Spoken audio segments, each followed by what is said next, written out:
अरे बहू, अब कौन आ रहा है तेरे मायके से जो ये सब तैयारी कर रही है रसोई में। कोमल जी ने अपनी बहू सुनैना को टोका।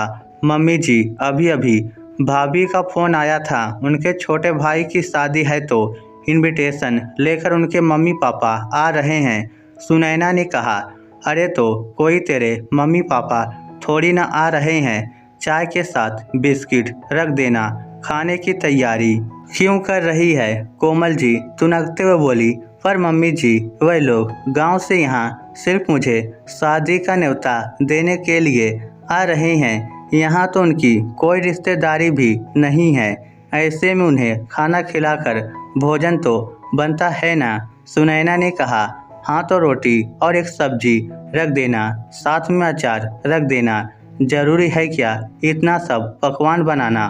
कोमल जी ने कहा, मम्मी जी कहाँ इतना कुछ बना रही हूँ, बस खीर पूड़ी आलू मटर की सब्जी बना रही हूँ, सोच रही हूँ साथ में एक सूखी सब्जी और बना लेती हूँ। सुनैना अपना काम करते हुए बोली, कोई ज़रूरत नहीं है, ये सब सामान मुफ्त में नहीं आता है, अब जो तैयारी कर ली है वहाँ तक ठीक है, पर इतना ज़्यादा क्यों बना रही है।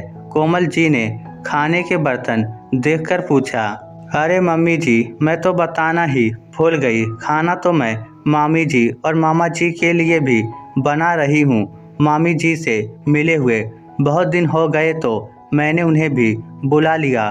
सुनैना मुस्कुराते हुए बोली, क्या वह लोग भी आ रहे हैं? वह तेरी ये पूरी सब्जी खाएंगे।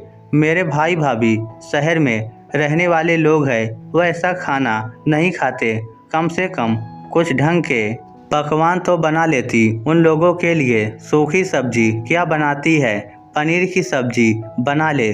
कोमल जी बोली। सुनकर सुनैना की मन ही मन हंसी छूट रही थी।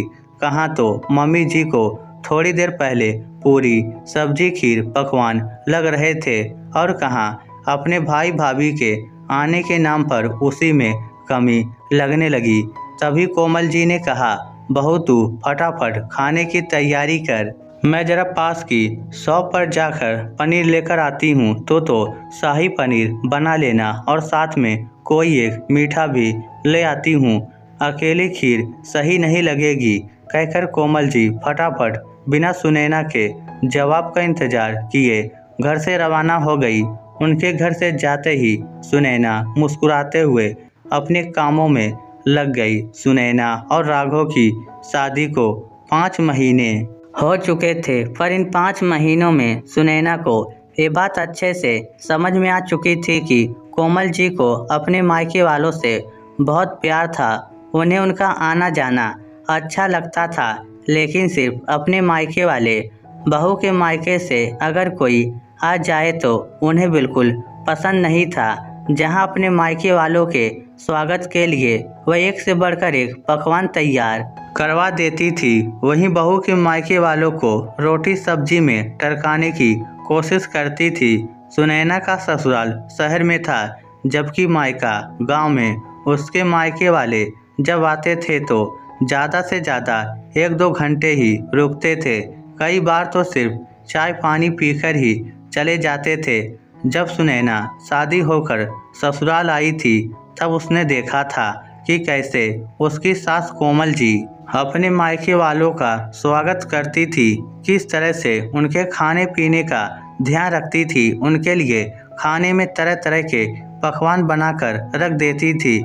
लेकिन जब उसके भाई भाभी उसके ससुराल आए तो सुनैना ने भी यही सब तैयारी की उम्मीद की थी, लेकिन कोमल जी ने तो उसे कुछ भी बनाने ही नहीं दिया। जब भी वह उठकर रसोई में आने लगती तो वह उसे कुछ ना कुछ काम बता देती और ना ही कोई सामान बाजार से मंगाने दे रही थी ताकि वह घर पर ही कुछ तैयारी कर ले। वह तो राघव समय से घर पर आ गया तो कम से कम रोटी सब्जी तो बनाकर वह खिला पाई।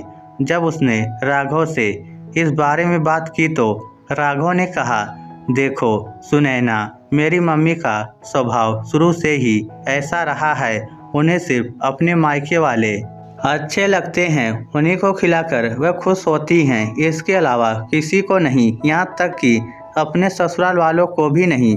पापा भी इस बात से बहुत दुखी रहते थे, इसलिए तुम तो एक काम करो, जब भी तुम्हारे मायके से कोई आए तो तुम मामा मामी को यहाँ पर बुला लिया करो।